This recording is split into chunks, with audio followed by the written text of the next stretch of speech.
Hey everybody, how you doing? This is about to be a really fun video. In front of me, I have two semi-auto shotguns. The one in the back costs you about $200, sometimes less. The one in the front costs you about $500. Sometimes you can catch it on a deal. But in the back, I have a Hatfield SAS 12 gauge.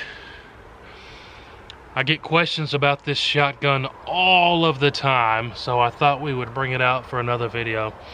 I've had 2 jams out of this semi-auto. I've had it maybe 2 years, probably 500 shells through it. The 2 times that I did have a jam, I was literally just holding it out like this with a limp arm, and I'm pretty sure that's what caused it to jam. So no issues with my $200 semi-auto loader.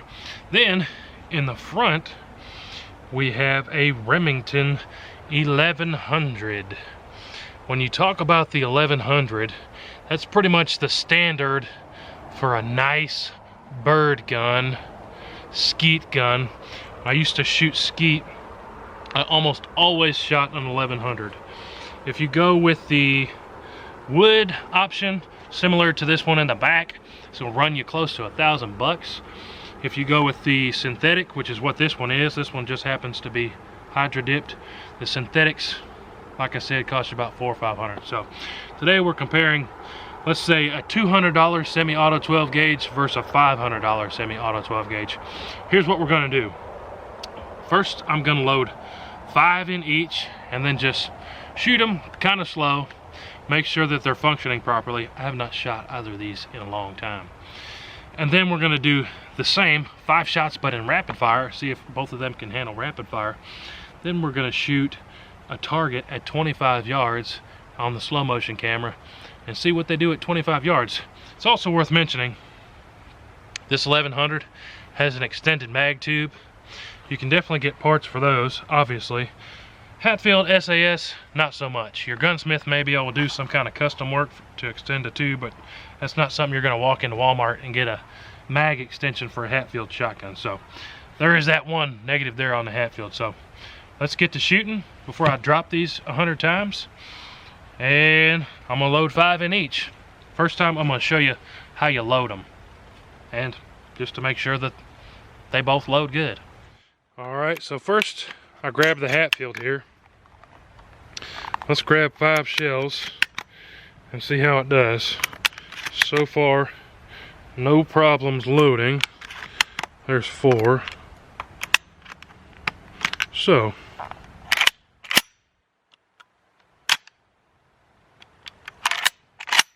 I said it holds 5, it holds 4 plus 1. So 4 plus 1. Now I know this will hold 5 in the tube because it has that extended mag tube. So far, no problems loading this one.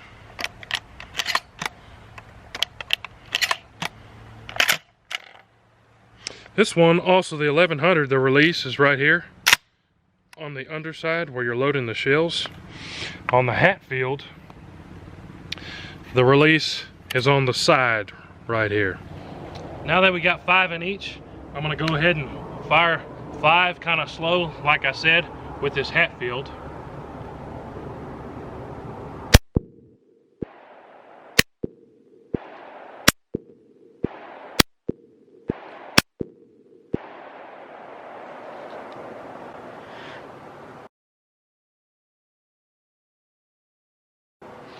So, shot 5 there, no problem.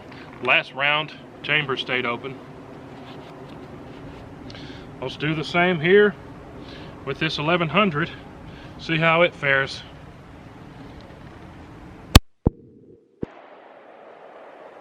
No way. A rabbit just ran right out in front of me. That's crazy.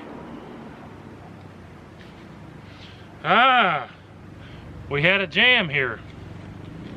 So, if you take a look, I had 2 shells hop out. If you can see that, one there and one there, and try to feed. So far, the expensive gun isn't faring as well.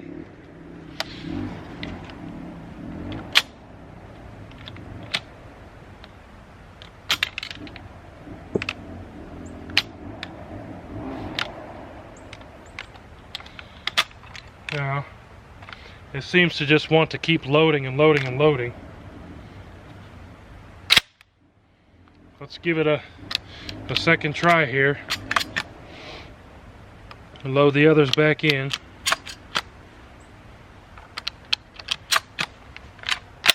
Got one in there. See what happens.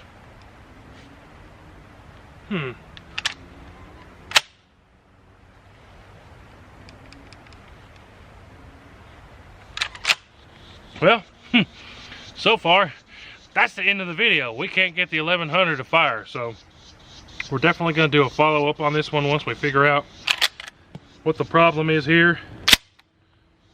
But something's messed up in the trigger. So far from this video, get you a Hatfield shotgun. But let's go ahead and shoot a water jug on the slow-mo, see what happens. Give us something to watch.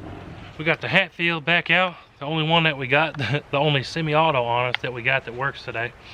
Got a jug sit up down range. I'm about 5-7 yards away. Let's go ahead and give it a double tap from this Hatfield and see what happens.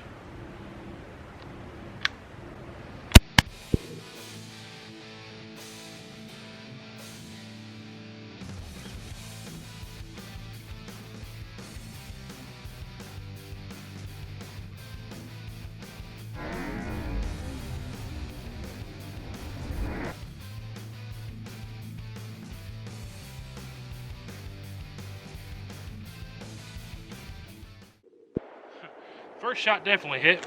Second shot, my recoil was so high, I'm pretty sure I just broke some branches off. One thing worth mentioning when we talk about comparing the two shotguns are the sights. The 1100 on a lot of models comes with your typical bead sight, as you see there on this one. And then your Hatfield SAS comes standard with a fiber optic sight, which, depending on what you're using the shotgun for, you may or may not like it. I tend to actually really like the fiber optic, and my eyes can pick it up quicker. Thanks for watching the video today, guys. This one was an absolute fail in some respects because our 1100, something's still wrong with it. It just feeds everything at once, and the trigger's no longer engaging. When you pull the trigger, there's nothing there. It's just a loose trigger there. But we're gonna get this fixed and get it back in some more videos. I myself personally love shooting shotguns. But let me know if you have ideas for either one of these shotguns or ideas for comparing the two. It'll be a lot of fun, I think, to go out and shoot some trap and skeet. I haven't done that in a really long time. But a big thanks and a big shout out to Heavy Metal Guns and Outdoors. Everybody go check out their channel and subscribe. Don't forget to subscribe to the WHOTEEWHO channel if you haven't already. We'll catch you on the next one. WHOTEEWHO!